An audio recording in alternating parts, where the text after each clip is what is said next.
மக்கள் அனைவருக்கும் வணக்கம். வீடியோக்குள்ளே போகிறதுக்கு முன்னாடி நீங்கள் நம்ம சேனலுக்கு புதிய பார்வை இருந்தீங்கன்னா மறக்காம நம்ம சேனலை சப்ஸ்கிரைப் பண்ணிக்கோங்க. வருகிற 2026 சட்டமன்றங்களை பற்றியும் அதாவது அரசியல் களத்தில் என்ன நடக்குது பற்றியும் நாம் அனைவரும் தெளிவாக காண்போம். அதற்கு முன் வீடியோக்கு லைக் ஒன்று போட்டுருங்க, நம்ம சேனலை சப்ஸ்கிரைப் பண்ணிக்கோங்க. வாங்க மக்களை வீடியோக்குள்ளே போகலாம். அதாவது திமுகவில் இணைந்த தாவேக நிர்வாகிகள், இதுதாங்க பிரச்சனையே. தமிழ்நாட்டின் தமிழக வெற்றி கழகம் கட்சி ஆரம்பித்த பிறகு பல தொண்டர்கள் மற்றும் தமிழகத்தில் பார்த்திங்கன்னா பல மக்கள்கள் ஆதரவு அளித்து வருகிறார்கள். அதில் குறிப்பாக பிற கட்சிகள், அதாவது எதிர்கட்சிகளுக்கு அது பிடிக்கவில்லை. அவர்களை பார்த்திங்கன்னா உண்மையாக இருக்கும் தொண்டர்களையும் நிர்வாகிகளையும் பணம் கொடுத்து தன்வசம் மாற்றிக்கொள்கிறார்கள். இதிலும் இது குறிப்பாக நடக்கப்பட்டது எங்கள் என்றால் நமது திமுகவில். உங்கள் அனைவருக்குமே தெரியும், இந்த பிரியா மேயர் அப்புறம் அந்த லாயர் பொண்ணு, இவங்க 2 பேருமே பார்த்திங்கன்னா முதல்ல தாவிக்காக தான் உதுவாக இருந்தார்கள். பட் பணம் தான் எல்லாம் அனைத்தையும் பேசும் என்பதற்கு ஒரு எடுத்துக்காட்டாக அவர்கள் பார்த்திங்கன்னா எதிர்கட்சியில் போய் இணைந்து விட்டார்கள். கேட்டால் எங்களுக்கு பதவி கொடுத்தார்கள், நாங்கள் எங்கே இருந்தாலும் மக்களுக்கு நல்லது தான் செய்வோம் என்று சொல்கிறார்கள்.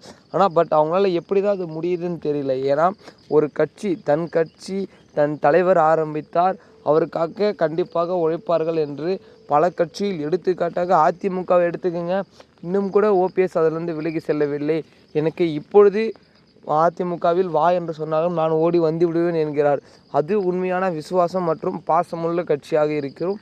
பாசமுள்ள தொண்டனாகவும் நிர்வாகியாகவும் இருப்பார்கள். பட் இந்த இடத்துல பாருங்கள், அனைவருமே இந்த ஜென்ரேஷன் பார்த்திங்கன்னா மணிக்காக எப்போ வேணாலும் எப்படி வேணாலும் மாறிடுறாங்க.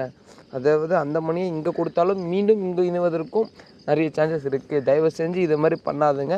இதை யாரையே கஷ்டப்படுத்தும் என்றால், உங்களை நம்பி கட்சி ஆரம்பித்த உங்கள் கட்சி தலைவர் தாவேக தலைவர் விஜய் அவர்களை தான் மிக மிக பின்னடைவு தள்ளும். அதாவது 2026 சட்டமன்ற தேர்தலில் பார்த்திங்கன்னா அவருக்கு ஆல்ரெடி நிறைய சிக்கல்கள் பிரச்சனைகள் போய் கொண்டிருக்கிறது. இதிலும் மீண்டும் இது ஒரு பிரச்சனையாக பார்த்திங்கன்னா வந்திருக்கிறது.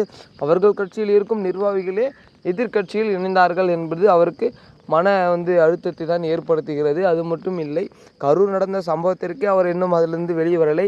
மீண்டும் எந்த ஒரு மாவட்டத்திற்கும் பிரச்சாரம் கூட்டம் கூட்டவில்லை, எந்த ஒரு தகவலும் சொல்லவில்லை. ஏனென்றால் இன்னும் குறுகிய காலம், அதாவது 4 மாதம் காலங்கள் தான் இருக்கிறது அரசியல் சட்டமன்ற பேரவை தேர்தல் 2026 எலெக்ஷன் நடக்கிறதுக்கு.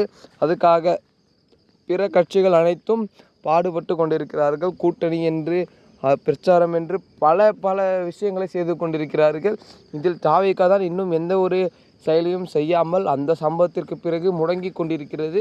பொறுத்திருந்து பார்ப்போம் மக்களே. மீண்டும் எழுந்து பதிலடி 2026 தேர்தலில் தராங்களா, இல்லை இதோடு நிறுத்திடுறாங்களா, கட்சியை கலைக்கிறார்களா என்பதையும் பொறுத்திருந்து பார்க்கலாம் மக்களே. இது தொடர்பான அரசியல் செய்திகளை தினம் தெரிஞ்சுக்க மறக்காம நம்ம சேனல் சப்ஸ்கிரைப் பண்ணிக்கோங்க. அது மட்டும் இல்லை மக்களை, எங்களுடைய கடின உழைப்பை போட்டு உங்களுக்கு நாங்கள் இந்த செய்தி தெரியப்படுத்துகிறோம்.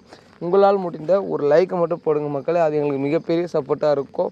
மறக்காமல் 2026 சட்டமன்ற தேர்தலில் உங்களுடைய வாக்கு யாருக்கு என்பதையும் கீழே கமெண்ட் பண்ணுங்கள் மக்களே. அடுத்த வீடியோவில் அடுத்த காலம் சந்திக்கலாம். நன்றி, வணக்கம்.